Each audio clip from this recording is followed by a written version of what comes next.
Alors, comme vous le savez, depuis la semaine passée, nous avons commencé la série, je vais dire ça comme ça, d'enseignement sur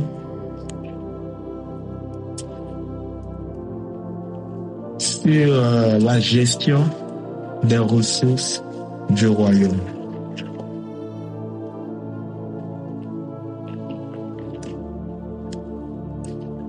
Et par la grâce de Dieu, la semaine passée, nous avons entamé le sujet, nous avons parlé de beaucoup de choses. Mais j'ai voulu rester centré, j'ai voulu rester droit dans un couloir. Donc, j'ai pas voulu tellement ou bien trop éparpiller le sujet. Et par la grâce de Dieu, ce soir, nous allons un peu plus élever le niveau. Donc, je vais demander à quelqu'un qui est dans la distraction, quelqu'un qui néglige ses temps, quelqu'un qui sommeille, quelqu'un qui n'est pas concentré et tout, de faire l'effort parce que ce temps n'est pas fortuit. Amen. Ce temps n'est pas fortuit. S'il vous plaît, vos réactions, voilà. Que ce soit sur WhatsApp, que ce soit sur Meet, par écrit, vocal, il n'y a pas de problème. Alors, j'ai besoin de juste 2 personnes pour nous faire, pas le résumé de ce qu'on a dit, mais 2 personnes qui vont nous dire ce qu'elles ont retenu en tant que dans leur note ou bien dans ce qui les a marqués durant ce temps d'enseignement. On va prendre, peu importe où vous êtes, que vous soyez sur WhatsApp, que vous soyez sur Meet, signalez-vous juste et puis on va vous donner la parole.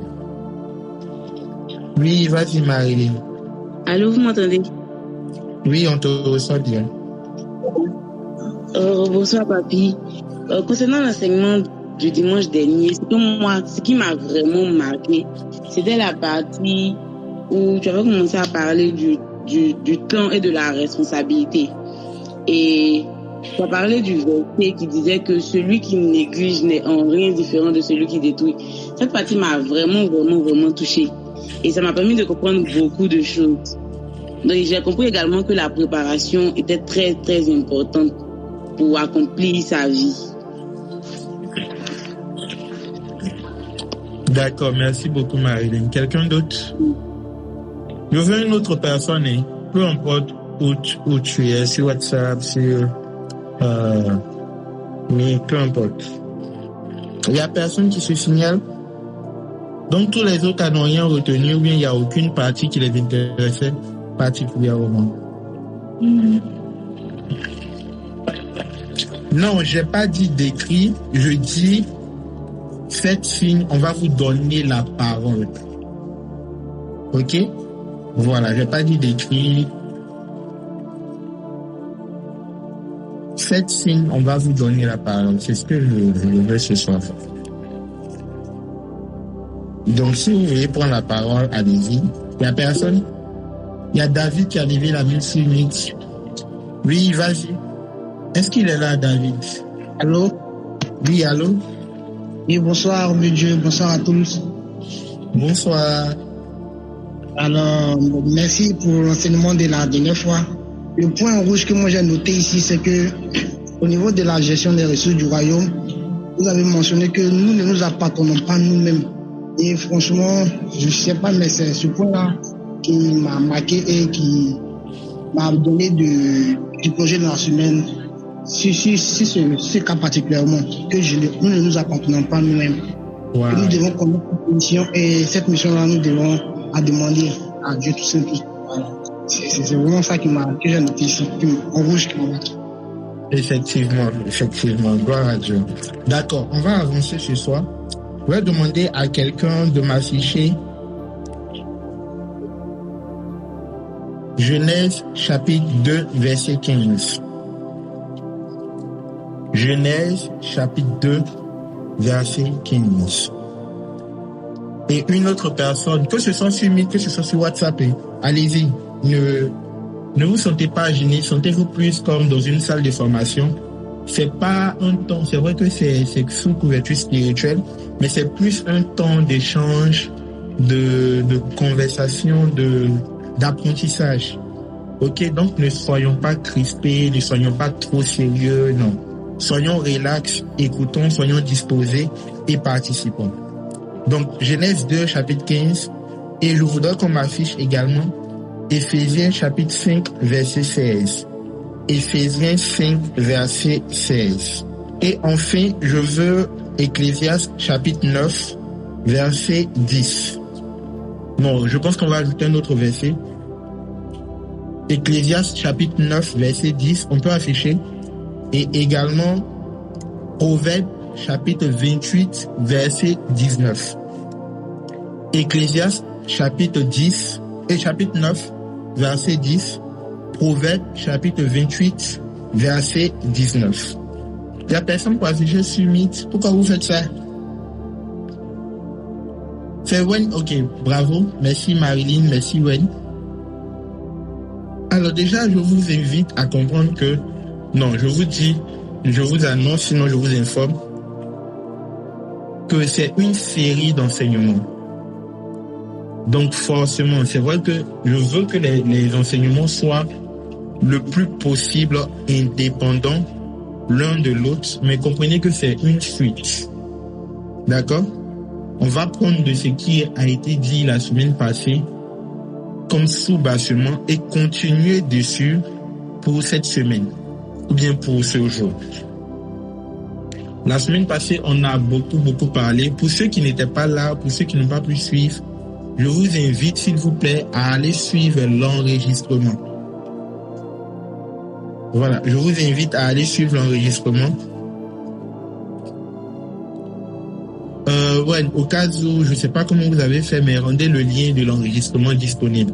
J'avais dit qu'on devait créer un groupe Telegram pour ça, ou bien soit ajouter ça même au groupe AES qui existe déjà, mais peu importe. Mais rendez ça disponible pour que les personnes ou bien les retardataires puissent aller écouter. Parce que c'est une suite, on va continuer dessus. Alors aujourd'hui, on va continuer sur le même thème de la diligence, de la fidélité, de la responsabilité et de la gestion du temps. Ok? On a déjà donné la définition de la gestion des ressources du royaume. On a dit la gestion, c'est l'exploitation qu'on fait, et les ressources, ce sont les capacités, les moyens, les potentiels, les dons, tout ce que vous pouvez penser comme outils ou provisions afin d'accomplir une mission. On a également dit que ces choses-là, quel que soit comment nous les percevons, quel que soit comment nous en avons, ou bien la quantité que nous avons, peu importe, ces choses-là ne nous appartiennent pas. Et non seulement ces choses ne nous appartiennent pas, mais comme également le frère David a souligné tout à l'heure, même nous-mêmes, nous ne nous appartenons pas. Pourquoi? Parce que l'homme en tant que personne, l'homme en tant qu'individu est défini dans le temps.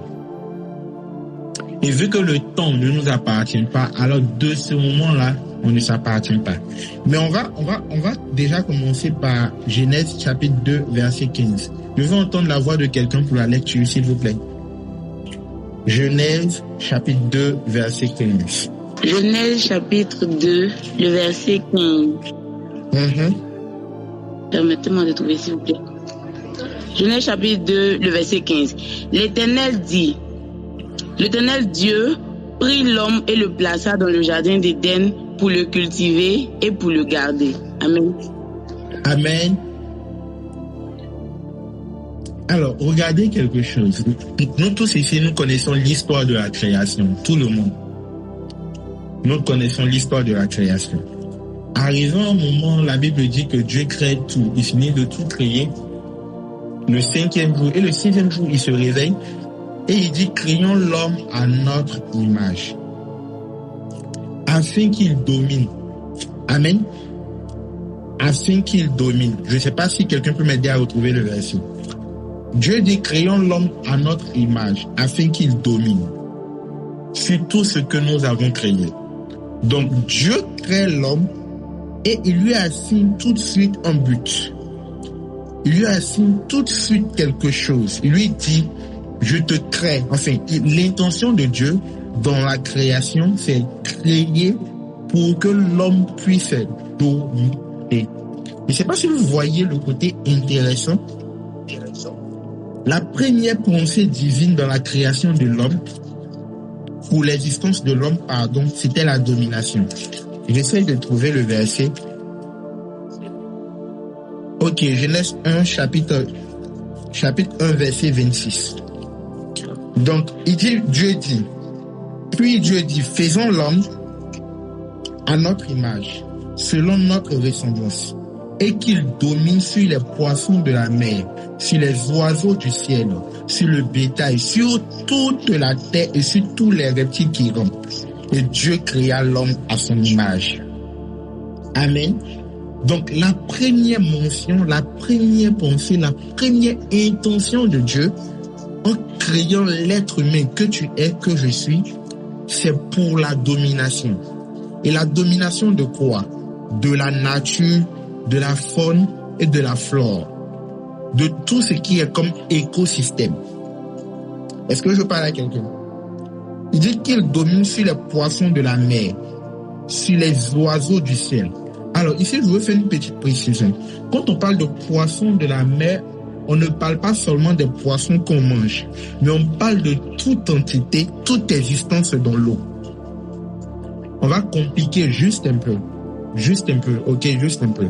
Quand la Bible parle de poissons dans la mer, la Bible parle également des esprits des eaux. Quand la Bible parle des oiseaux du ciel, la Bible parle également des esprits qui sont dans les lieux élevés. La Bible parle également des esprits qui sont dans les lieux élevés. Sur le bétail, c'est-à-dire et sur les animaux qui rampent sur la terre. La Bible parle là des esprits également qui sont sur la terre. Donc l'homme a été créé non seulement afin de dominer sur la terre, mais également sur les entités qui sont dans les 3 dimensions, c'est-à-dire la terre, l'air et les profondeurs, l'eau. Amen. Donc la première mention, la première pensée de Dieu dans la création, c'était de faire de l'homme un dominateur.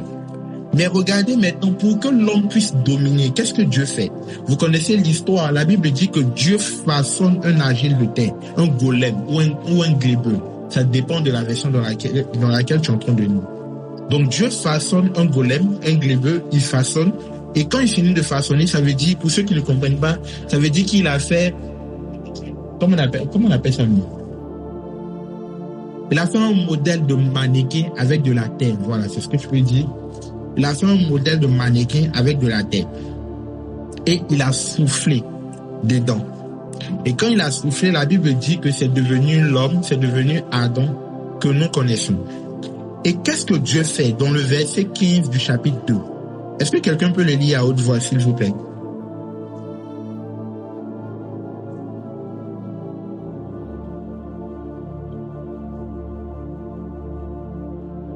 Il n'y a personne? Je veux juste une personne pour lire à haute voix. Chapitre 2, verset 15. L'Éternel Dieu prit l'homme et le plaça dans le jardin d'Éden pour le cultiver et pour le garder. Amen. C'est-à-dire que Dieu crée l'homme dans l'intention de le faire dominer sur tout ce qui existe, sur tout ce qui a été créé. Mais qu'est-ce qu'il fait? La première action de l'homme après la création de ce dernier-là, la première action de Dieu, après la création de l'homme, c'est de prendre l'homme et de le placer dans le jardin d'Éden pour le cultiver et pour le garder. Est-ce que quelqu'un peut écrire avec moi cultiver et garder? Cultiver et garder. Cultiver et garder. Alors, dans le principe divin, la domination est rattachée à quelque chose. La domination, l'intention de Dieu, c'était que Adam soit créé, que l'homme soit créé, afin de dominer sur tout ce qui existe. Afin de dominer sur tout ce qui existe, dans toutes les dimensions possibles. Ok? Et pour cela, Dieu crée le jardin d'Éden où il place l'homme. Ici, on va rapidement sortir un mystère, pas trop compliqué. La Bible dit que Dieu crée l'homme, l'être humain, dans l'intention de dominer sur toute la terre.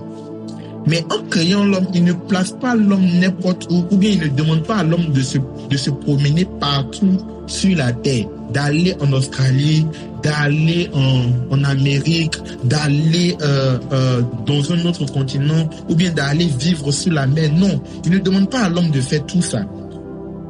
Il dit, je t'ai créé pour dominer toute la terre. Mais pour que l'on puisse dominer toute la terre, il fallait un point stratégique. Il fallait un endroit spécifique.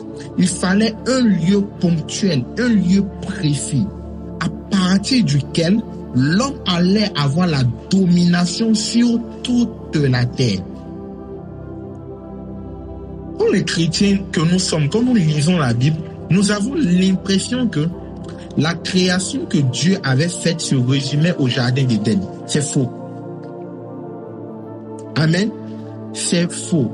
Quand beaucoup de chrétiens lisent la Bible, à les entendre parler, tu as l'impression que tout ce que Dieu avait créé se résumait au jardin d'Éden. Tous les animaux que Dieu avait créés se résumaient au jardin d'Éden. Tous les herbes que Dieu avait créés se résumaient au jardin d'Éden.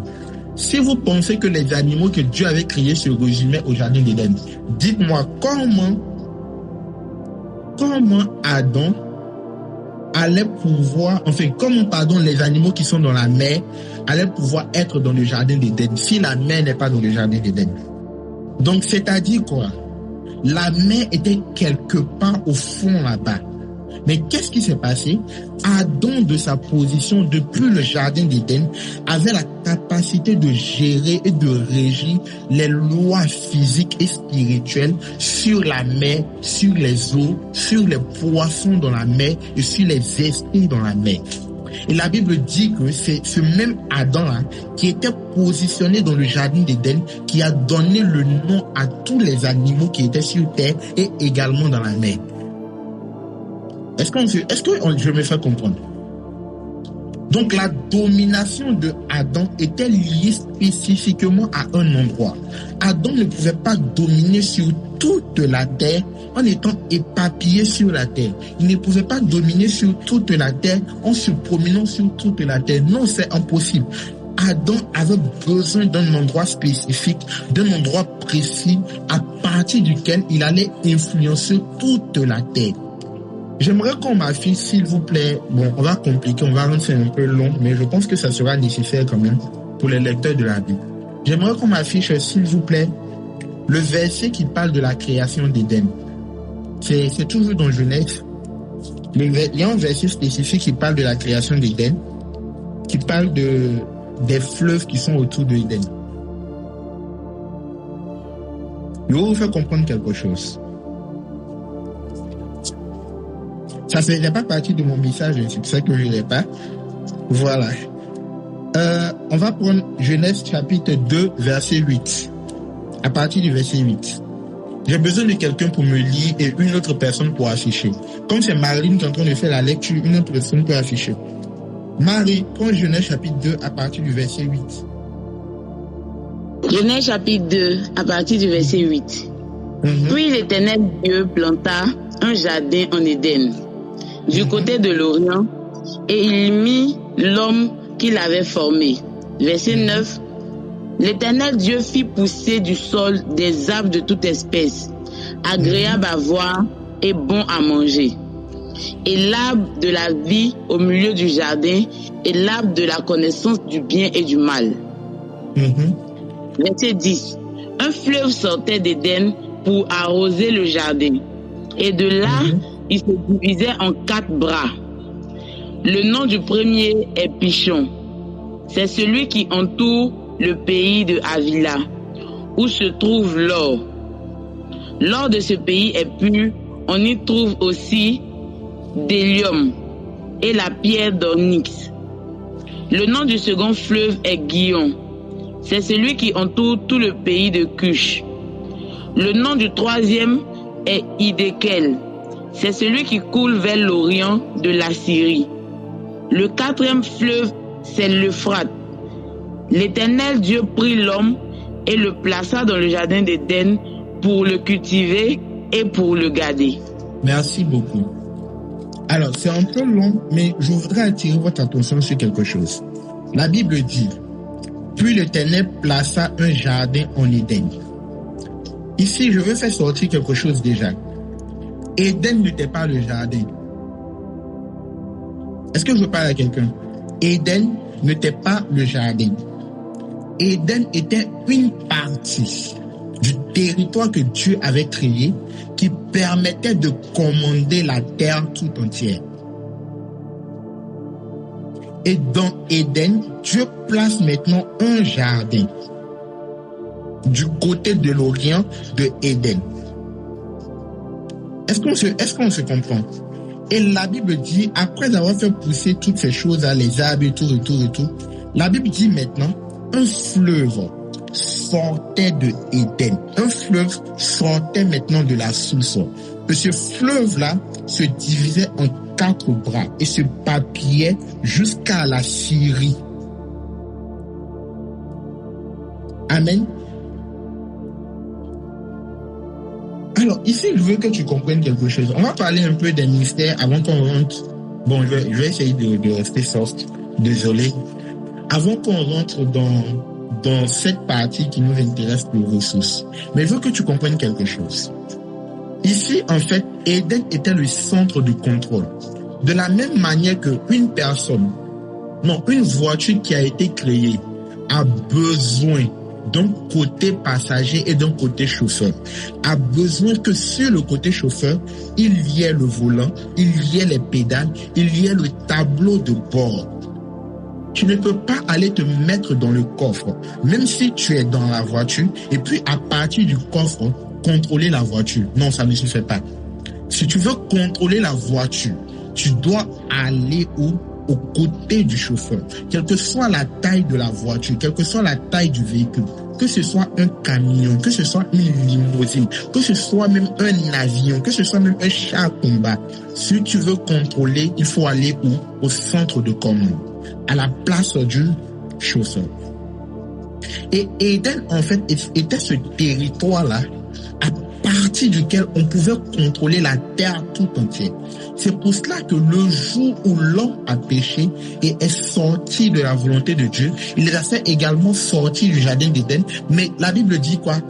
2 chérubins ont été placés devant le jardin de sorte que plus personne ne puisse avoir accès. Parce que quiconque avait accès encore une fois au jardin d'Éden pouvait prendre des décrets et décider de comment la terre allait fonctionner.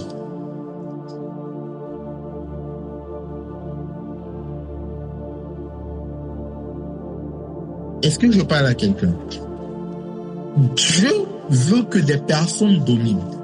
Mais pour que tu puisses dominer, il faut que non seulement tu trouves le Éden, mais pas n'importe quel côté du Éden. Il faut que tu sois dans le jardin que Dieu a créé. Il faut que tu sois en Éden, mais il faut également que tu sois dans le jardin de Éden. Parce que quoi? Si tu es à Éden, il faut qu'une source coule et que cette source se divise en plusieurs bras qui va créer un réseau neuronal qui va te permettre, même quand tu n'es pas quelque part, d'avoir accès, d'avoir capacité de commander ce territoire-là. Parce qu'il y a un réseau neuronal qui se tend, depuis l'Orient de Éden jusqu'à la Syrie. Peut-être un jour, si le Seigneur nous fait grâce, on va plus s'attarder sur les noms des fleuves de Éden. Mais pas aujourd'hui. On va continuer pour aujourd'hui. Et la Bible dit que il devait faire quoi? Il devait cultiver le jardin qui était en Éden, mais il devait également le garder. Parce que c'était de là qu'il y avait la source de toute la capacité et de tout le pouvoir de domination que l'homme avait sur la terre tout entière. C'était la source.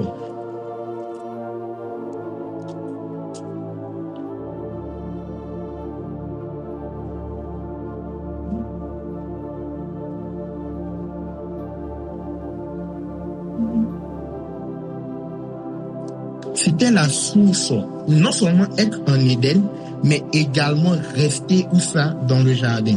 Je vais ouvrir les yeux d'une personne tout à l'heure. Regardez quelque chose. On va prendre Genèse chapitre 3. À partir du verset 1. Bon, je vais lire rapidement pour qu'on puisse avancer. Le serpent était le plus rusé de tous les animaux des champs que l'Éternel avait fait. Il dit à la femme, Dieu a-t-il réellement dit, vous ne mangerez pas de tous les arbres du jardin? La femme répondit au serpent, nous mangeons du fruit des arbres, mais quant au fruit de l'arbre qui est au milieu du jardin, Dieu a dit, vous n'en mangerez point. Et vous n'y toucherez point de peur que vous ne mourrez. Alors le serpent a commencé à raconter beaucoup de mensonges à la femme, et finalement, ils ont mangé. Mais regardez quelque chose. Au verset 8, alors, ils entendirent la voix de l'Éternel qui parcourait le jardin vers le soir. Et l'homme et la femme se cachaient loin de la face de l'Éternel. Dieu au milieu des arbres du jardin. Écoutez la précision. L'Éternel parcourait le jardin. Et Dieu au milieu des arbres du jardin. Mais l'Éternel appela l'homme et lui dit, où es-tu? Et il répondit, j'ai entendu ta voix dans le jardin. J'ai eu peur parce que je suis nu et je me suis caché. L'homme et la femme n'ont pas quitté Éden, mais ils ont quitté où? Le jardin. Parce que lorsque Dieu est venu dans le jardin, il ne les a plus trouvés. Ils étaient toujours en Éden. Ils étaient toujours dans le territoire que Dieu leur avait donné, où Dieu voulait la domination, mais ils ont quitté le lieu de contrôle. Est-ce que je parle à quelqu'un?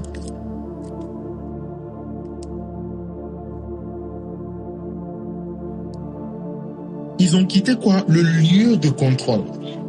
Donc, à partir de ce moment-là, ils n'avaient plus de contrôle sur la terre. Ils ne pouvaient plus rien contrôler sur la terre. Ce qui donne accès au serpent, ce qui donne accès au diable, ce qui donne accès parce que celui qui devait contrôler n'était plus à la place de contrôle. Je veux dire à quelqu'un, Dieu te veut quelque part. Dieu peut te vouloir dans un domaine. Il peut te vouloir en tant que chantre. Il peut te vouloir en tant que serviteur de Dieu. Il peut te vouloir en tant qu'intercesseuse. Il peut te vouloir, bref, en tant que beaucoup de choses. Ça, c'est Éden. Ça, c'est là où Dieu te veut. Mais dans Éden, là, il y a un jardin que Dieu a préparé spécifiquement pour toi. Dieu peut te vouloir en tant que quelqu'un dans la finance. Dieu peut te vouloir en tant qu'agriculteur. Dieu peut te vouloir en tant que génie, comment on appelle ça même? Génie civil. Dieu peut te vouloir en tant que politicien. Dieu peut te vouloir. Tout ça là, c'est Éden. Dans Éden, il y a beaucoup de choses. Dans Éden, il y a beaucoup de personnes. Dans Éden, le serpent est là. Dans Éden, les animaux sont là. Dans Éden, il y a énormément de choses. Mais c'est seulement dans le jardin qu'on prend le contrôle. C'est seulement dans le jardin qu'il y a l'arbre de la vie et de la connaissance. C'est seulement dans le jardin qu'il y a les mystères. C'est seulement dans le jardin qu'il y a le réseau neuronal qui va te permettre de prendre le contrôle.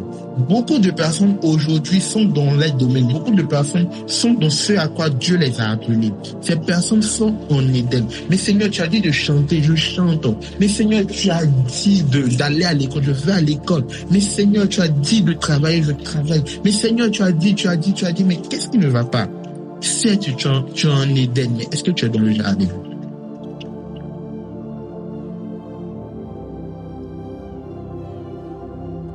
Est-ce que tu es dans le jardin?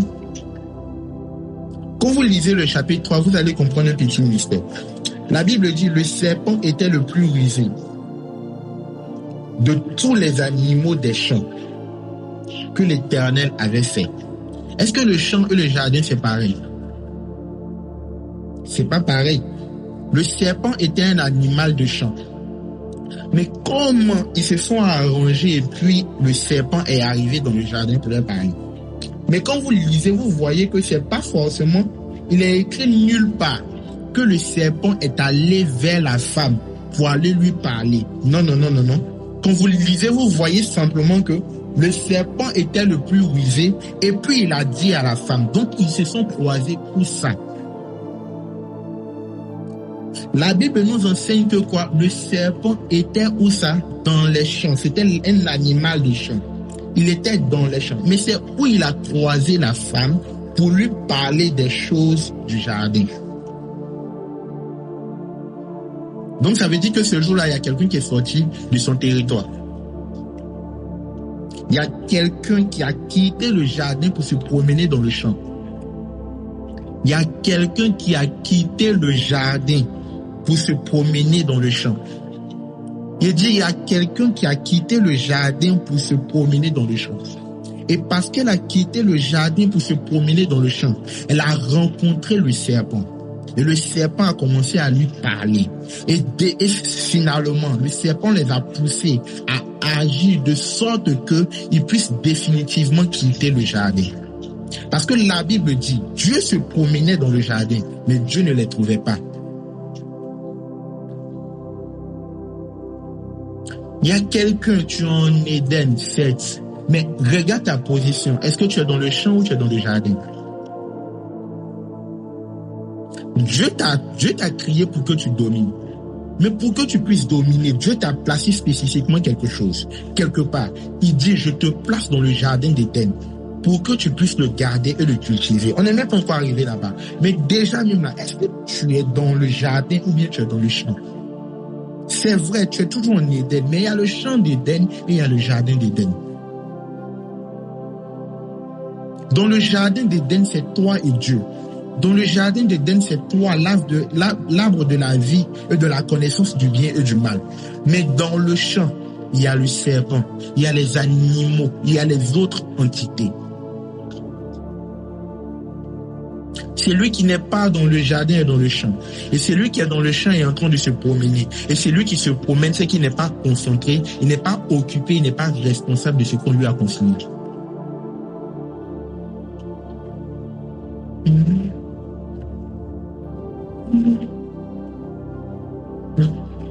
Et c'est ainsi que tu vas voir beaucoup de chrétiens qui veulent s'essayer à tout.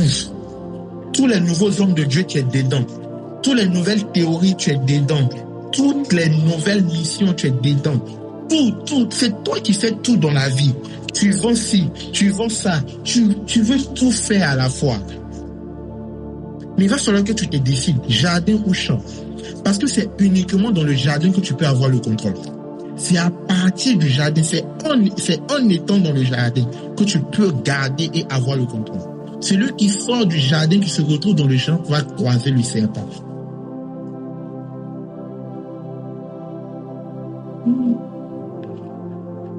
Celui qui sort du jardin et qui se retrouve dans le champ va croiser le serpent. Pourtant, c'est le même Dieu qui a créé Éden, champ, et qui a créé Éden, jardin. Mais pour que tu puisses avoir le contrôle, déjà sois dans le jardin. Et maintenant, après, il dit c'est pour cultiver et le garder. C'est pour cultiver et le garder. Quand tu finis de trouver ton jardin, ce à quoi Dieu t'appelle, et ta spécificité, ton message. Beaucoup de personnes, je vise personne et je veux pas viser, mais je veux que chacun commence à faire une introspection. Est-ce que je ne suis pas en train de me disperser? Est-ce que je ne suis pas en train de me promener? C'est vrai que je suis appelé à telle chose, mais est-ce que le telle chose-là, est-ce que je connais ma particularité? Est-ce que je connais ma particularité? Parce que tant que je ne connais pas ma particularité, je serai, au lieu d'être dans le jardin, je serai dans le champ.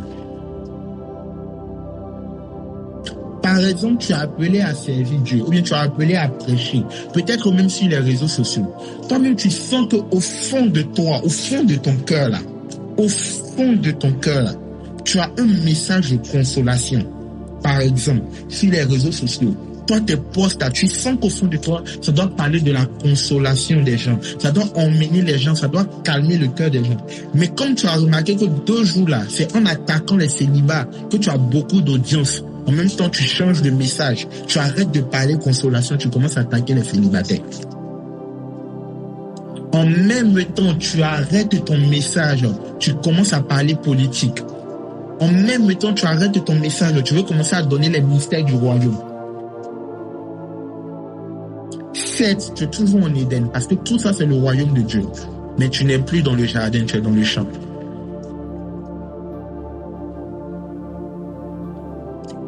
Tu n'es plus où ça? Dans le jardin, mais dans le champ. Beaucoup de personnes ont arrêté leur spécificité, leur particularité, leur différence. C'est-à-dire ce qui fait de toi, toi là. Tu as arrêté de faire ça. Et puis tu es allé maintenant te joindre aux autres. André, c'est là-bas qui marche. Donc il a fait ça aussi. Tout le monde veut prêcher Réma. Ou bien tout le monde veut donner prophétie. Pourtant, toi-même, tu sais que là, c'est pas trop, c'est vrai que ça te plaît, mais c'est pas ton truc. Ton truc là, c'est d'aider les personnes, c'est de consoler les personnes, c'est de motiver les personnes, c'est de guérir les personnes. Mais parce que tu as vu peut-être ta voisine ou bien ton voisin là-bas qui a donné Réma en statut, qui dit non, je vois, j'ai vu ici, aujourd'hui il a dormi, je me suis réveillé dans le conseil, dans les lieux élevés là-haut là-bas, j'ai vu avion devenir hélicoptère, j'ai vu. Ça, en même temps, tu commences à te sentir découragé. Tu as l'impression que Dieu ne t'a pas appelé, Dieu ne te parle pas aussi, Dieu t'a abandonné. Et puis tu commences à forcer les Réma maintenant. Quelqu'un vient te dire bonjour, tu dis et vois. Toi, tu n'as rien vu. Mais le problème, c'est que tu vas finir par croiser le serpent. Ou bien toi, ton chant, c'est l'adoration. Et quand il dit ton chant, je veux dire ta spécificité. C'est l'adoration. C'est-à-dire toi là, tu peux adorer du matin jusqu'au soir. C'est ton truc.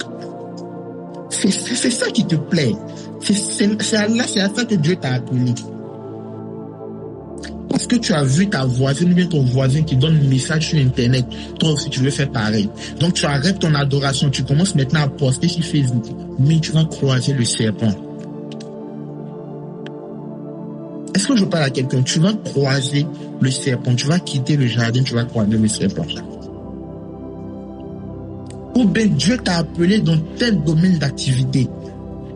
Mais comme ton voisin, ton ami t'a parlé d'un endroit où on donne beaucoup d'argent, où le salaire est bien payé, tu vas quitter ton champ, tu vas quitter là où Dieu t'a spécifié, Dieu t'a spécialisé pour aller te promener dans le champ de quelqu'un d'autre. Mais le problème, c'est que celui qui sort du jardin, premièrement, croise le serpent. Et deuxièmement, n'entend plus la voix de Dieu. Ne voit plus la face de Dieu. Parce que c'est pas là que Dieu et toi vous avez rendez-vous. C'est pas là. Toi et lui, vous n'avez pas rendez-vous là-bas. Vous n'avez pas. Donc là, Dieu vient. La Bible nous enseigne que Dieu voit partout sur la terre. Les yeux de l'Éternel parcourent toute la terre. Mais spécifiquement, Dieu se lève et il commence à marcher où ça? Dans le jardin d'Éden. Parce que c'est là-bas qu'il avait rendez-vous avec Adam et Ève. Et finalement, Dieu dit, où es-tu? Ce soir, Dieu parle à une personne. Où es-tu? Le don que Dieu t'a donné là, qu'est-ce que tu en fais? Tu as une grâce particulière. Tu as une grâce. Tu as un potentiel puissant dans un domaine spécifique. Mais comme il n'y a pas beaucoup de caméras là-bas, mais comme le photographe vient pas souvent là-bas, toi, ton poste là, on te filme pas beaucoup. Toi, ton poste là, on te voit pas beaucoup sur les réseaux sociaux. Donc, tu quittes ton poste et puis tu t'en vas maintenant là où la caméra est sur toi. Il y a un problème. Dieu va venir, mais il va pas te trouver. Tu vas croiser ton serpent. Tu vas croiser ton serpent. Par exemple, toi, tu sais que c'est la conversation corps à corps. En discutant, en t'asseyant avec une personne là, qui a délaissé. C'est à ça que Dieu t'a appelé. Tu dis non. Quand il parle, il discute directement avec la personne là. Personne ne me voit, on ne me voit pas. On ne peut pas témoigner que je suis loin, que j'ai l'onction sur moi. Donc il m'en va maintenant. Écrit sur WhatsApp, partager, faire statut. Aujourd'hui même, ça même c'est gâté dans le milieu des hommes de Dieu. C'est-à-dire, il n'y a pas quelque chose qui va arriver. C'est vrai que de base, on fait ça pour les témoignages. Ah, tu as prié pour telle personne, Dieu a exaucé, tu partages. pour que ça fortifie la vie d'une personne. Mais aujourd'hui, le problème, c'est que dans le fond, là, ce n'est plus témoignage seulement. Mais c'est une histoire de montrer que moi aussi, je suis loin. C'est une histoire de montrer que telle personne aussi, Dieu. Pourtant, un jour, j'ai découvert quelque chose par la sagesse de l'esprit. J'ai découvert qu'il y a des hommes de Dieu qui vivent des choses extraordinaires pour ta famille. Des hommes de Dieu, des femmes de Dieu qui vivent des expériences, non? Quand ils vont te raconter leur expérience, tu vas t'asseoir, tu vas commencer à trembler. Mais ces femmes et ces hommes de Dieu là, on ne les voit pas sur les réseaux sociaux. Ils sont tellement occupés à vivre des expériences avec Dieu qu'ils n'ont pas le temps de venir raconter ces expériences aux hommes.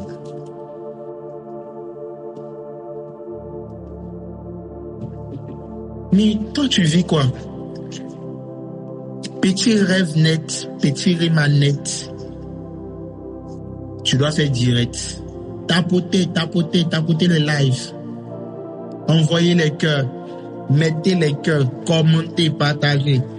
Pourtant, c'est juste un rêve.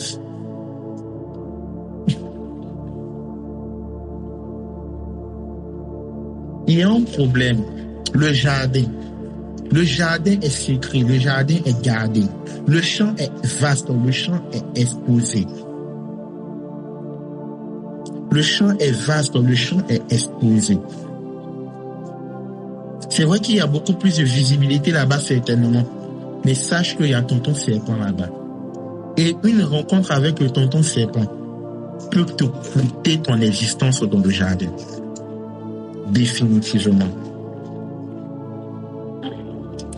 Et qu'est-ce qu'il dit? Je pense qu'on va commencer à aller vers la fin. Tous les versets même que j'ai donnés là, on va commencer à aller vers la fin. Qu'est-ce qu'il dit? Il dit cultive-le et garde-le. Tu as laissé ton domaine. Faut revenir. Mais quand tu reviens là, faut cultiver. C'est ce côté-là que je vais m'attarder un peu. Cultiver et garder. Qui a créé le jardin d'Éden? C'est pas Dieu. Quand tu lis la Bible, tu vois que Dieu a créé le jardin d'Éden avec une aisance, il n'y a pas de aisance, avec une aisance extraordinaire. Avec une aisance extraordinaire. Dieu a créé le jardin d'Éden avec une facilité. Il a juste demandé aux arbres de pousser, il a demandé aux fleurs de pousser, et il a placé des trucs, des arbres particuliers et tout, et le fleuve et tout qui alimentait le jardin. Mais quand il finit de faire ça, là, lui, il a créé le jardin avec une telle facilité. Mais il demande à l'homme de le cultiver. Dieu t'a donné un don particulier avec une telle facilité. Mais le développement de ce don-là, le développement de ce potentiel-là, dépend de ton niveau de culture. Qu'est-ce que tu fais? Quelle énergie tu fais? Quelle énergie tu mets dedans? Tu as par exemple une grâce de chantre, mais tu ne bosses pas, tu ne répètes pas, tu n'assistes pas à des conférences, tu n'exploites pas ce don-là. Tu vas dominer comment? Comment tu veux dominer? Comment? Dis-moi. Comment tu veux dominer? Tu as une grâce de l'intercession.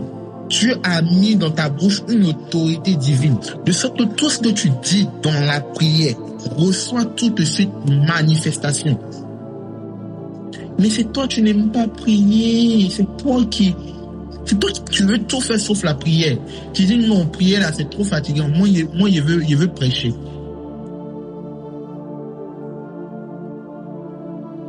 Dieu a mis des dons, des capacités en toi. Par exemple, tu as le maniement de la langue facile, mais tu ne fais pas de lecture. Par exemple, tu as un don pour écrire. Par exemple, tu as un don pour écrire. Par exemple, tu as un don pour danser. En fait, il y a tellement de choses. Tu as forcément un potentiel en toi. Tu as une grâce. Je vais vous raconter une petite histoire. Ça va faire rire. Bon, ça va permettre de détendre l'atmosphère aussi. Mais je me rappelle quand j'étais en 6e, j'ai croisé une fille catholique. Bon, pas croisée, on était dans la même classe, pas croisée. Mais cette fille-là, Sa particularité, c'était de me challenger. Elle savait que moi, j'étais fort en anglais sans forcer. Moi, j'étais fort en 6e là. Oh, il était trop fort en anglais, sans forcer même. Et moi, ici, né un peu Yoruba façon. Mais elle, il sait même pas l'état de quelle elle est née. En tout cas, elle s'appelait Niye, quelque chose comme ça. Mais qu'est-ce qui s'est passé? Elle a commencé à bosser jusqu'à en 6e. Hein, elle m'a fait douter de mon niveau en anglais. Elle a commencé à bosser anglais là, d'une manière où, vous voyez, dans une classe, quand chaque prof ou bien, il va dire, dans certaines matières, il y a des élèves qui ne tapent jamais poteau. Vous voyez, non? Par exemple, le professeur peut poser une question. On sait que même si toute la classe ne répond pas, cet élève-là, il va trouver la réponse. Moi, j'étais cet élève-là en anglais. Quelle que soit la question que le prof allait poser. Tant que c'était dans le cadre de l'école, moi, j'étais cet élève-là. Donc, au départ, je me prenais, vous voyez, non, un peu de malin, ignorant un peu et tout. Donc, quand le prof pose une question, il laisse toute la classe taper poteau d'abord, et puis il vient comme le héros. Vous voyez, il vient sauver l'honneur maintenant. Mais arrivé au moment, la fille a commencé à bosser jusqu'à... Ça fait que finalement, aucune question n'arrivait vers moi. Parce que moi, j'aimais bien attendre à la fin pour répondre. Mais la fille a commencé à bosser. Quand la classe ne répond pas, elle laisse la main. Le prof l'interroge. Vu que moi, on sait que je suis fort en anglais déjà. Donc, on m'interroge pas, on m'interroge que dans les cas compliqués. Elle lève sa main, le prof l'interroge. Elle prend les points. Et finalement, quand on fait participation, la gomme m'a dépassé. Parce que quoi, elle a commencé à bosser. Et moi qui étais fort en anglais, finalement, arrivé à la fin de l'année, bien à la fin du trimestre, je ne me rappelle plus exactement.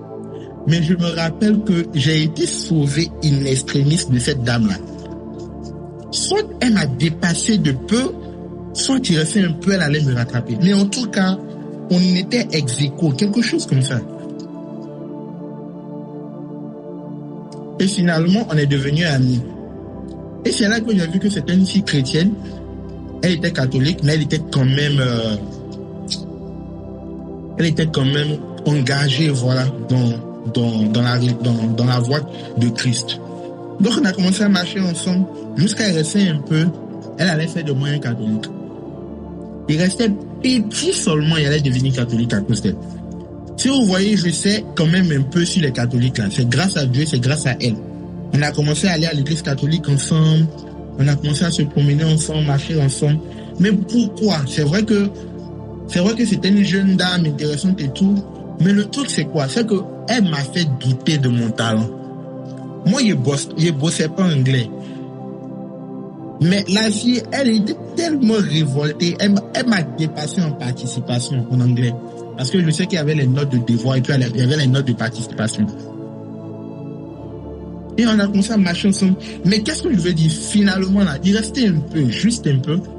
Je pense que qu'est-ce qui a fait plus pas devenir catholique? Oui, on a arrêté de se voir. C'est-à-dire, quand l'année de 6e est finie, on était en 6e, quand l'année est finie, on a été orienté dans différentes classes. Moi, je suis allé en 5e 2, je crois, et puis elle allait en 5e 1. Quelque chose comme ça.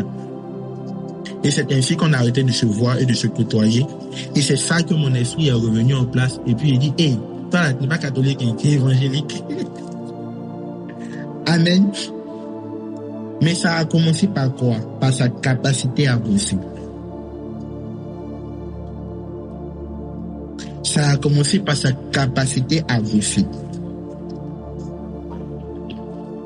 Toi aussi, quel potentiel tu as, mais que tu refuses de développer? Nous tous, nous avons un potentiel. Certains, ce sera la danse. D'autres, ce sera le dessin. D'autres, ce sera la prière. Peu importe. Il y a quelque chose que tu arrives à faire sans forcer. Il y a quelque chose que tu arrives à faire sans trop d'efforts, sans trop d'énergie. Il y a quelque chose que tu arrives à faire naturellement. Peut-être même sans avoir appris. Forcément, il y a quelque chose comme ça. Et cette chose-là fait partie de ton Éden, que tu dois apprendre à garder et à cultiver. Cultiver en mettant les moyens à ta disposition. en mettant les ressources qu'il faut pour croître. Moi, par exemple, tout le monde pensait qu'elle allait devenir professeur d'anglais. Je vais vous raconter un autre truc. Donc, à force d'être bon en anglais par la grâce de Dieu, arrivant en 4e, la nouvelle, ils ont intégré une nouvelle matière, vous savez, LV2, espagnol ou allemand. Et moi, je me suis retrouvé en allemand. Et j'ai commencé, j'ai pas bossé, faut pas que je monte. Donc, on a commencé les cours, et j'ai vu que, en fait, vu que l'anglais et l'allemand sont un peu liés, moi, j'ai vite piqué. J'ai très vite piqué, tout de suite, c'est devenu un réflexe. Donc, on fait. Je sors parmi les meilleurs, pas même de ma classe, pas même de l'école, les meilleurs de Kumasi. Et en 3e, moi et quelques amis, non seulement on a mis en place le club d'allemand de l'école, bien sûr, on faisait déjà partie du club d'anglais.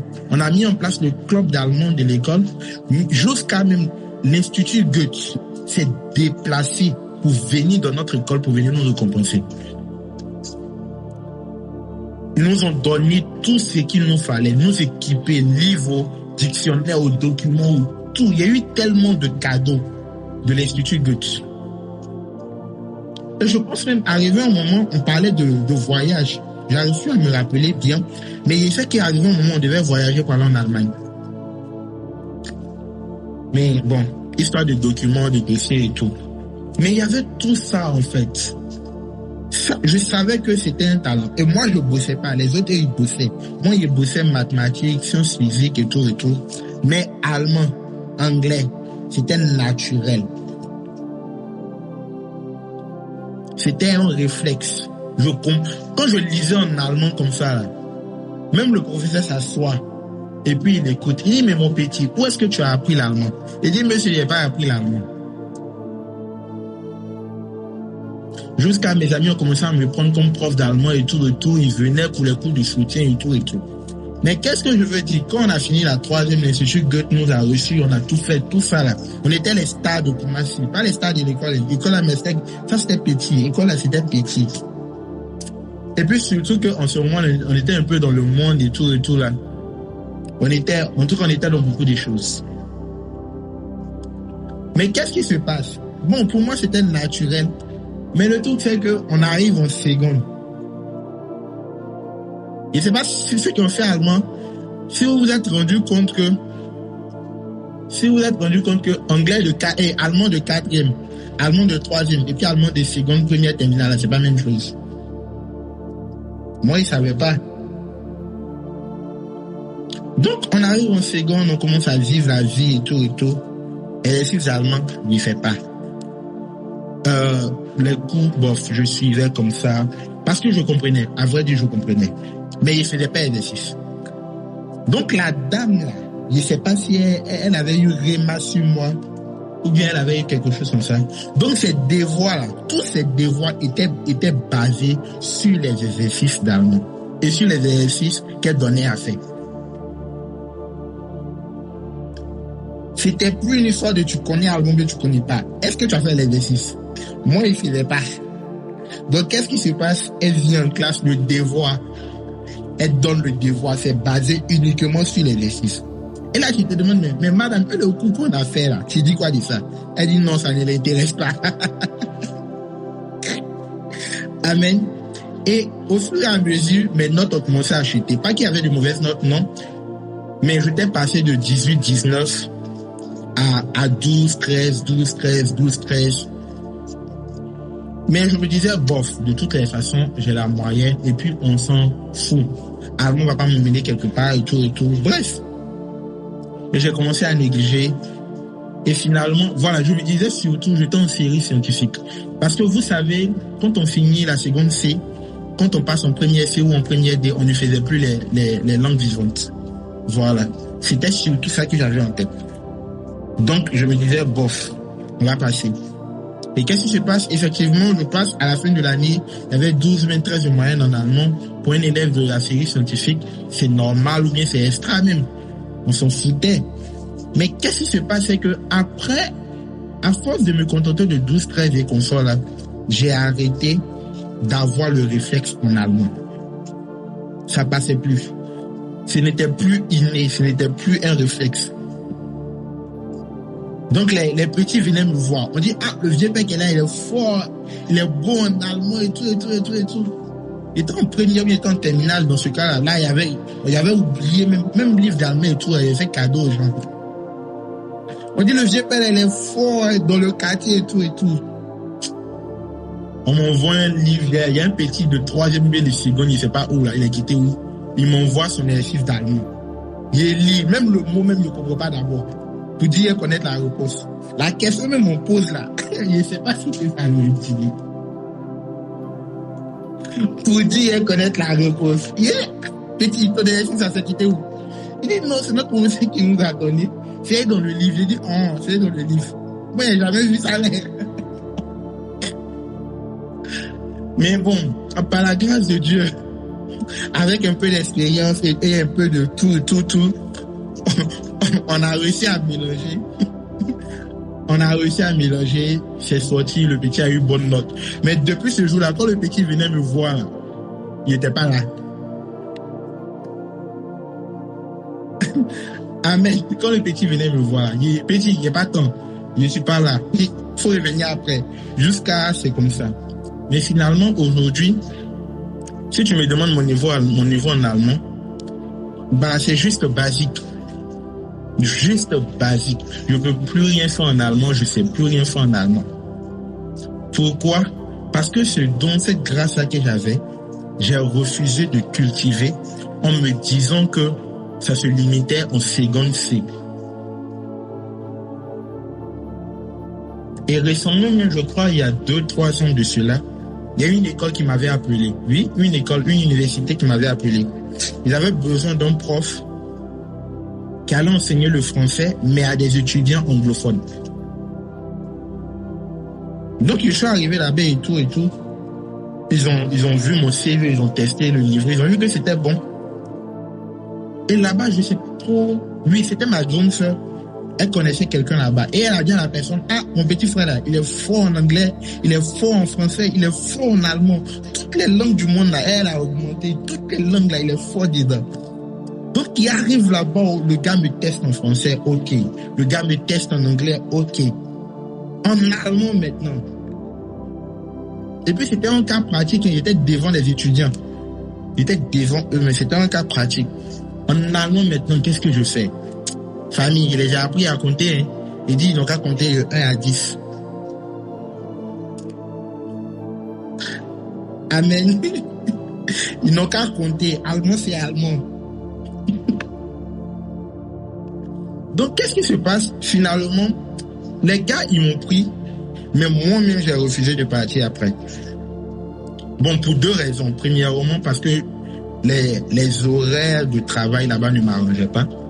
Mais surtout, parce que je m'étais rendu compte que mon niveau en allemand, là, c'était pas digne d'un professeur, d'un enseignant.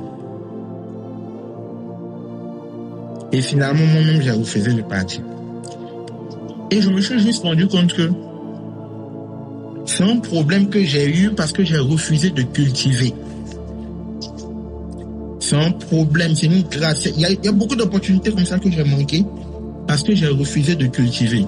Écoutez, vous ne savez pas à quel point les personnes qui sont multilingues sont importantes dans cette société.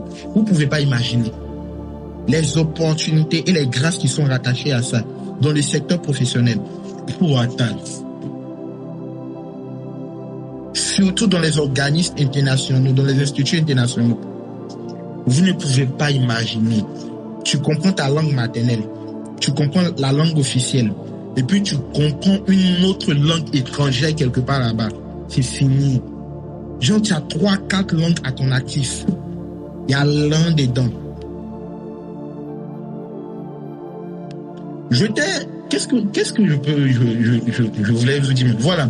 Je me rappelle un temps, j'étais encore en seconde ou en première, je ne sais plus. Et un jour, il y avait une conférence. Écoutez-moi bien. Il y avait une conférence des pasteurs à l'international. Moi, j'étais parti déjà parce que mon papa est pasteur. Et puis parce que je savais qu'il y avait l'appel de Dieu sur ma vie. Mais j'étais encore au lycée. Ou bien, non, j'étais pas au lycée. Je sais pas, soit il venait de finir le lycée ou j'étais encore au lycée. Quelque chose comme ça. Alors, qu'est-ce qui se passe? Il se passe que j'arrive là-bas, l'interprète n'est pas là. Et mon papa, connaissant son fils, lui, il est assis en haut là-bas avec les hommes de Dieu responsables et tout. Et il dit, appelez Georges. Moi, j'étais assis dans le peuple. Comment ça appeler Georges? Comment? Donc, petit coin là, comment ça, moi, m'appeler?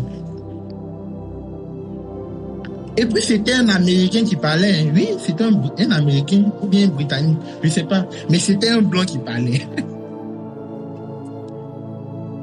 De toutes les façons, on dit appeler Georges. Lui, il était en haut, il a dit ça. Donc, le gars qui était dans le micro, qui avait le micro, il dit, nous demandons Georges, s'il vous plaît, est-ce qu'il peut venir? En plein, devant tout le monde, en pleine conférence de environ, je sais pas, 100 à 200 personnes. Hommes de Dieu, de toutes sortes, de tout endroit. Bref, c'était mélangé. Donc, il me lève, on me dit, l'interprète n'est pas là, donc c'est toi qui veux interpréter. Et le gars, il parle en anglais. What? Moi, il doit traduire en français. Fanny. Donc, il a commencé. Au début, il ne piquait pas. Mais après, c'est revenu. Donc, ça commençait à devenir fluide. Mais quelle est la partie du témoignage que je vais vous raconter? Après le blanc, là, il y a un monsieur qui est passé. Le monsieur, il était Kenyan. Bon, si quelqu'un venait de Kenya, il ne sait pas on dit Kenya ou bien Kenya, bref. Donc, le monsieur qui est passé là, lui, il parlait l'anglais. Lui, il parlait l'anglais également. Et il a commencé à parler, j'ai commencé à interpréter pendant environ 30 minutes à 1 heure comme ça. Et quand on a fini, il est venu se présenter à moi, il m'a salué et tout. Quand on a fini de parler, il me dit, en tout cas, j'aime bien retour. Je veux voir ton papa, si tu es intéressé, on va voyager ensemble et tout. Écoutez bien le témoignage. Bon, moi, tout de suite, ça m'a rien dit. J'ai dit, ok, il n'y a pas de souci. Moi, ma vie était là comme ça. Mais après, mon papa vient me voir. Et puis, il dit, le monsieur à qui tu es en train de parler, tu le connais? Il dit, non, je ne le connais pas. Et il me dit, c'est l'un des amis proches du président Barack Obama. Et il était encore président en ce moment-là. Je ne sais pas si vous savez que le président Barack Obama, il est un côté africain et vers le Kenya et comme ça. Il me dit c'est l'un des amis proches du président Barack Obama. Il dit quoi? Mais pourquoi tu m'as pas vite dit ça? C'est attends, le monsieur s'en va. Et puis tu me dis pourquoi? Attends, il est bien causé avec lui. Mais malheureusement après, je sais pas trop, j'ai pas vraiment pu lui parler. Mais je crois qu'on a échangé les contacts, quelque chose comme ça. Mais après, je l'ai perdu aussi. Bref. Mais ce que je veux vous dire, en fait, c'est que le fait d'être simplement bilingue, là, ça m'a ouvert des portes et ça m'a permis de rencontrer des personnes. Des personnes extraordinaires, des personnes imposantes, de wow. Et même, jusqu'à même, il y a un homme de Dieu, c'est un pasteur, que j'ai rencontré dans cette histoire-là. Lui, il était interprète du président Laurent Gbagbo. Autant où Laurent Gbagbo était président. Lui, il était interprète. Il me dit, mais petit, tu as de l'avenir, est-ce que tu veux pas faire l'entrepreneuriat et tout. Et l'interprétariat, c'est ça. Il dit, bref, il y avait tout ça, en fait. Donc, pour vous dire, quel que soit le talent qui est en vous, là, cultivez-le. Ces photos, tu sais prendre. Ces danses, tu sais faire. Ces dessins, tu sais faire. C'est la tchatch, tu as. Quel que soit le talent que tu sais faire. Tu sais écrire des mails, tu sais rédiger. On va parler de quoi d'autre même? De mon écriture. Pour ça aussi. Ma manière d'écrire, André, je suis en train de dessiner. Il y a reçu cadeau pour ça. J'ai rencontré des personnes pour ça. Et puis tu écris bien. Viens, tu vas écrire cette chose-là pour moi. Viens, tu vas faire ça pour moi. Beaucoup, qu'est-ce que tu sais faire? Je ne parle pas de ta formation, je ne parle pas de ton diplôme, je ne parle pas de l'école que tu as fait. No, I'm not talking about that. Je ne parle pas de tout ça. Qu'est-ce que tu sais faire? Il y a des talents, il y a des dons. Je ne sais pas c'est à qui j'expliquais ou c'était lors de quel enseignement. Je disais qu'il y a 3 types de dons. Il y a les dons que Dieu donne. Il y a les dons que Jésus-Christ donne. Et il y a les dons que le Saint-Esprit donne. Aujourd'hui, l'Église est concentrée sur les dons que Jésus-Christ donne. C'est bien. Le ministère. L'Église est consciente des dons que le Saint-Esprit donne. C'est bien. Les dons de l'Esprit, les 9 dons et tout. C'est bien. Mais il y a les dons que Dieu t'a donné, le talent qu'il y a en toi là. Tu en fais quoi? Je vous ai dit que l'un des principes de la percée, c'est de réunir les 3 personnes de Dieu et de les manifester. Le don de l'Esprit, le don de Jésus-Christ, c'est-à-dire l'appel qu'il y a sur ta vie, et les talents que Dieu t'a donnés. C'est les 3 là que tu dois réunir et manifester. C'est en ce moment-là seulement que tu peux dominer et régner. Tu as la capacité, tu as une intuition. C'est pour toi démonter les choses, c'est intuitif. C'est-à-dire tu es un bricoleur né. Mais parce qu'on dit non, parce qu'on se moque de toi et tout, tu refuses de bricoler. Et à toi mourir pauvre. Tu sais faire les origamis, tu sais. Parce que non, on dit non, c'est les trucs des bébés, tu as laissé. Oh, attends, Dieu a mis des choses en toi. Transforme ton talent en argent.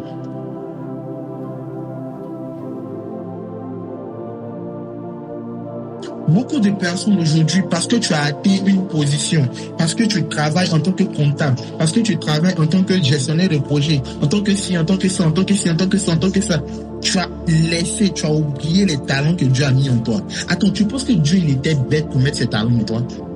Ou bien tu penses qu'il n'avait rien à faire et puis il a mis ses talents en toi? Les choses que tu savais faire quand tu étais petit, là.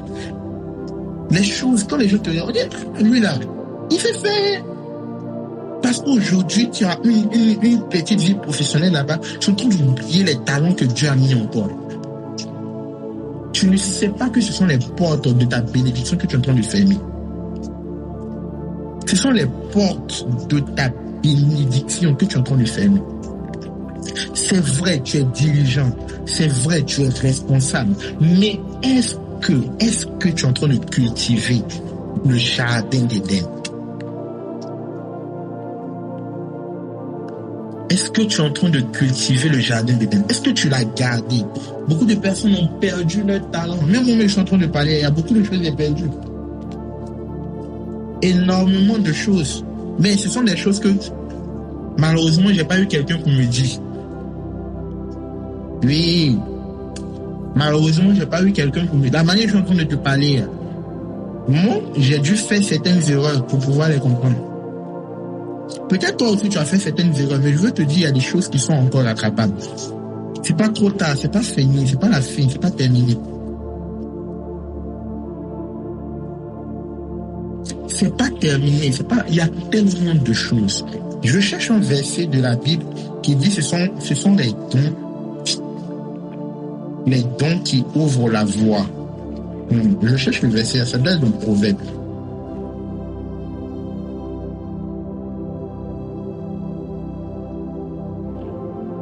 Tu vas comprendre quelque chose.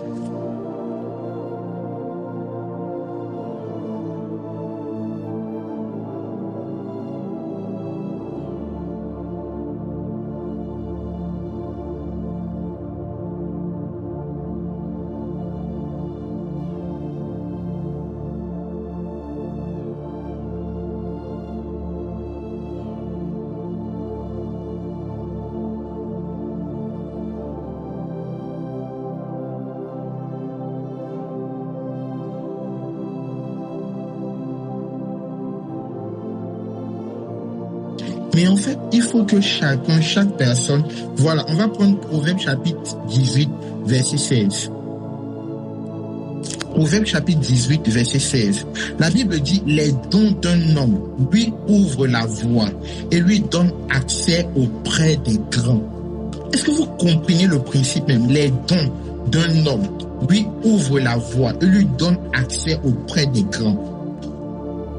Attends, tu penses que c'est ton travail de comptable là, qui va te faire monter? Tu penses que c'est ton travail de gestionnaire de projet ou bien d'assistant de direction, bien de quoi. Ça là, ça fait pas, c'est pas ça qui fait monter.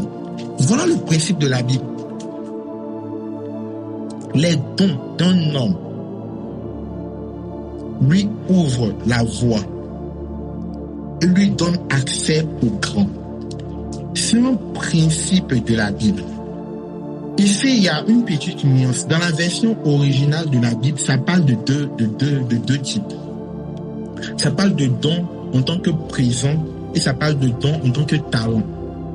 Donc, les versions de la Bible se débattent dessus. Dans la version originale, ça parle de dons. De dons qu'on a reçus de Dieu et également de dons qu'on fait aux autres. Oui. Faut que je précise. Les talents que tu as reçus de Dieu, les dons que tu as reçus de Dieu et les dons que toi-même tu fais aux autres. Il y a des personnes qui sont là, par exemple, ça c'est une petite parenthèse, qui n'ont jamais offert de cadeau à leur patron. Tu n'as jamais offert de cadeau à ton patron.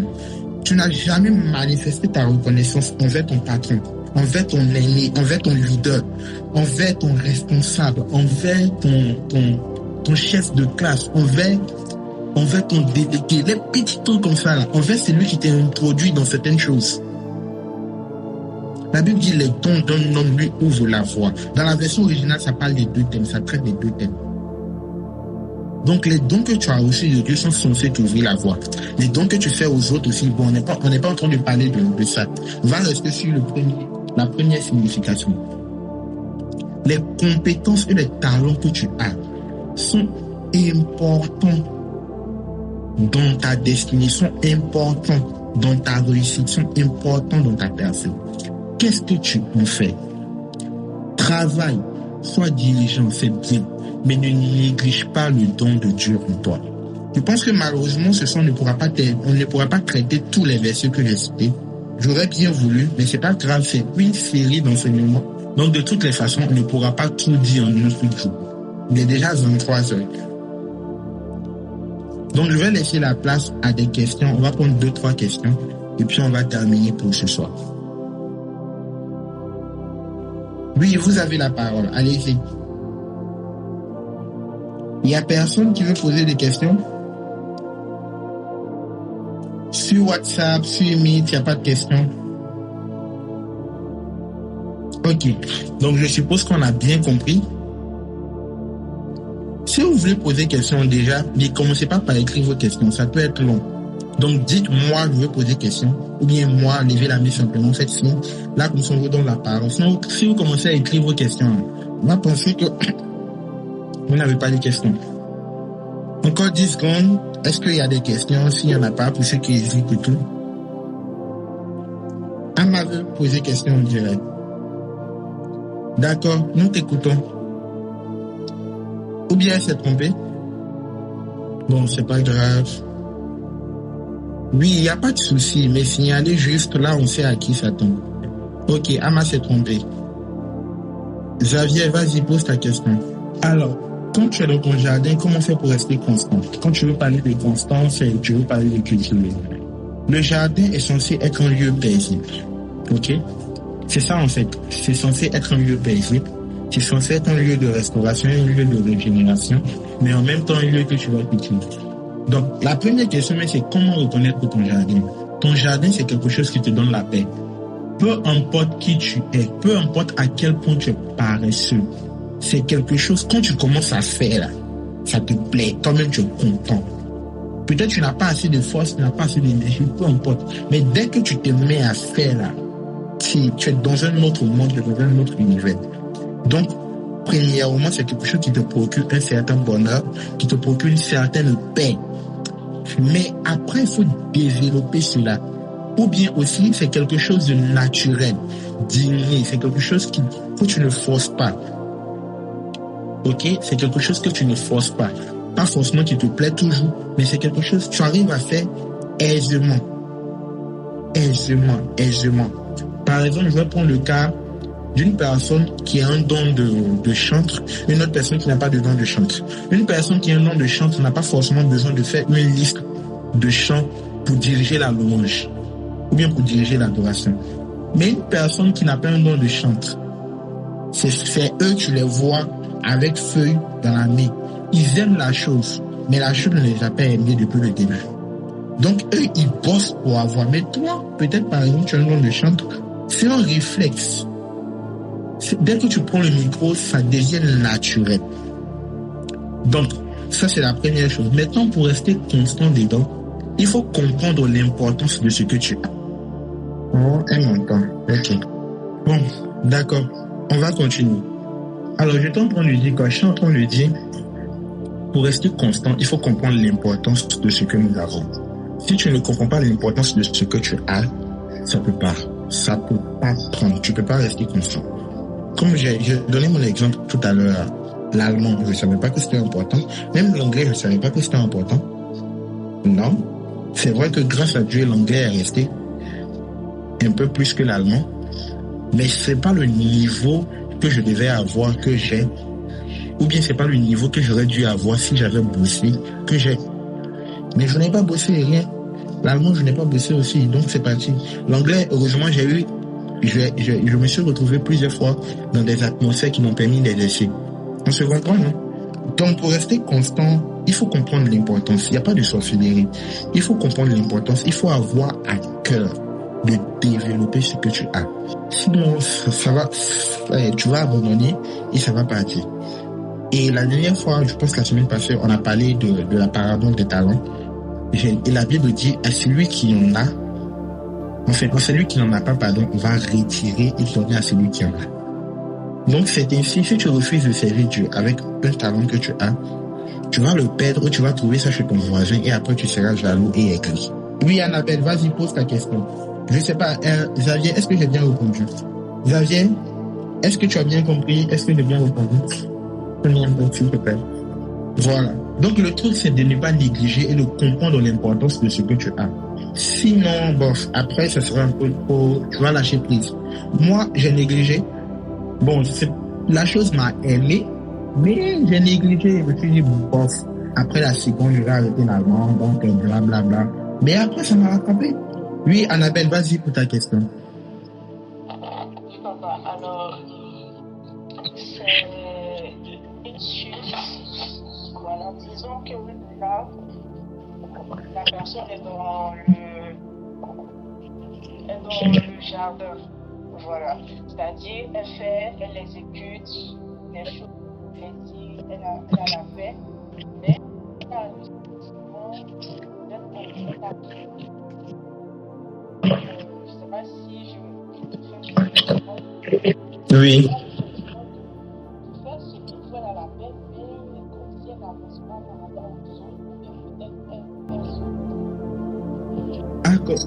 D'accord. Dans le principe du jardin, quand on parle d'un jardin, on parle de fleurs, on parle d'un ensemble de fleurs, de feuilles, etc., etc.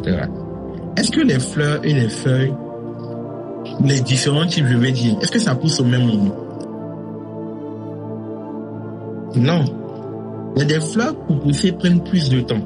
Il y a des fleurs pour pousser prennent plus de ressources, prennent plus d'énergie, demandent plus d'attention. Tandis que d'autres, tu jettes juste la graine quelque part là-bas, ça va donner. Est-ce qu'on se comprend? Il y en a, tu as besoin d'attention, tu as besoin de trucs particuliers, voilà. Mais il y en a là, il faut jeter seulement la graine. Elle trouve la terre, elle monte seule. Donc, il faut déterminer tu es dans quel genre de jardin. Est-ce que c'est le genre de jardin qui nécessite beaucoup d'attention, beaucoup d'énergie, beaucoup de ressources? Ou bien, est-ce que vous m'entendez?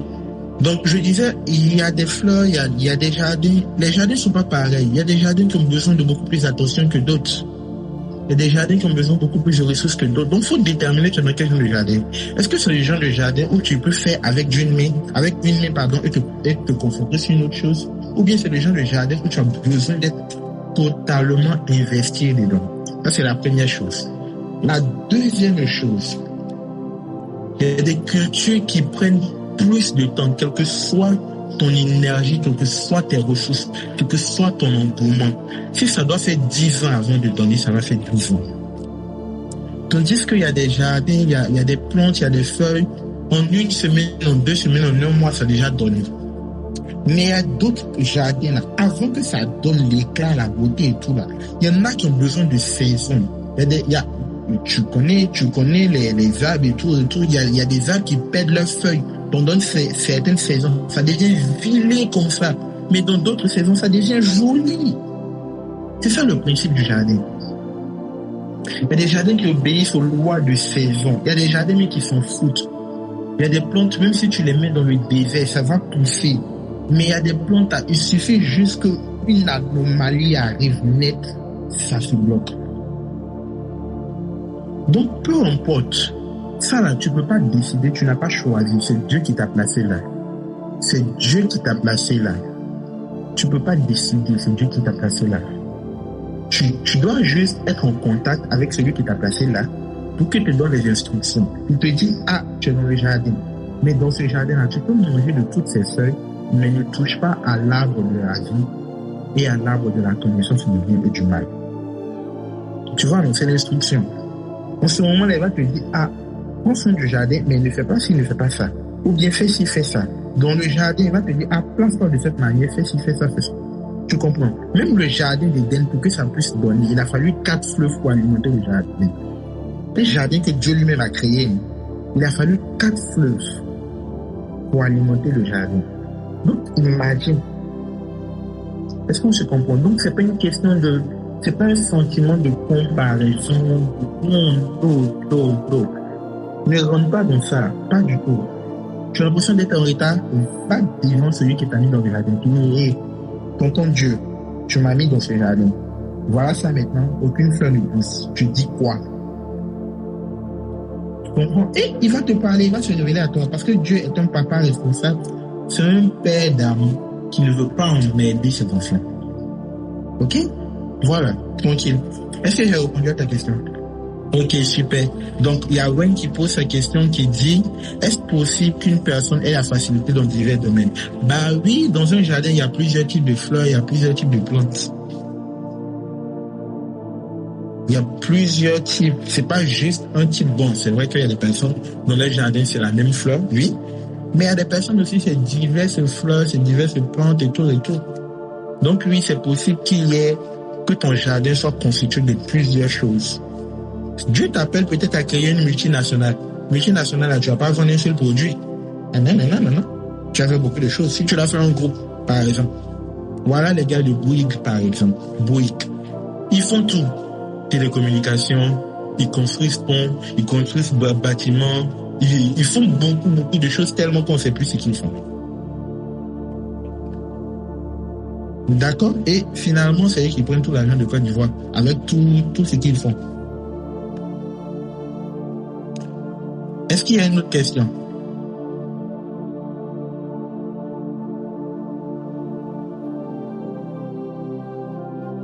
Il n'y en a plus? Si c'est dans une question. Mais ceux qui ont question à signaler-vous. Vas-y, Marilyn. Ou bien c'est lui. C'est pas Marie. Mais Daddy, je voulais poser une question parce que tu as parlé de développer les talents qui sont en toi et tout.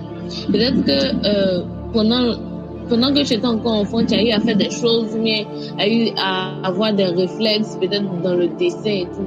Mais après, tu grandis, tu vois un peu tous les domaines dans lesquels les autres se développent.